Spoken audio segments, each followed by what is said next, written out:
Paris, France. McQueen's menswear works best when there is a character-driven narrative to infuse the clothing with substance. So it was with Friday night's presentation, and a collection which drew blood from artist Francis Bacon's decadent, rackety life in the Soho of the 1950s and 60s. The extreme, indulgent and iconoclastic sensibilities of Bacon and his photographic boss while John Deacon informed a show which veered between slumming establishment toffs in pinstripes, rent boys in leather and bare torso-ed paint-splotched male sacrifices to the god of all-consuming artistic ambition.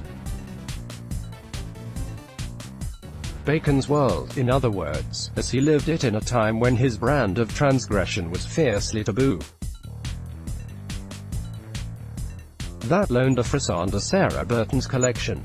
One of the descriptives she used was cutting.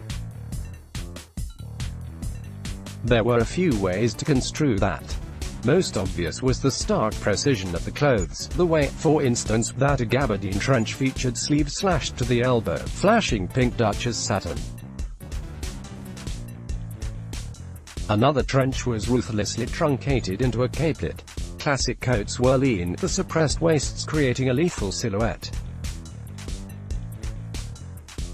There were also incursions of the unexpected, like the satin back on a camel coat, or the broad brushstroke swooping across a jacket in threads of silk, which dispersed in dangling chaos. Cutting also implied a similarly chaotic undertow. Like the dangerous hyper-maleness of Bacon's thuggish lover George Dyer, all razor tailoring and chisel-toed shoes, and studded leather.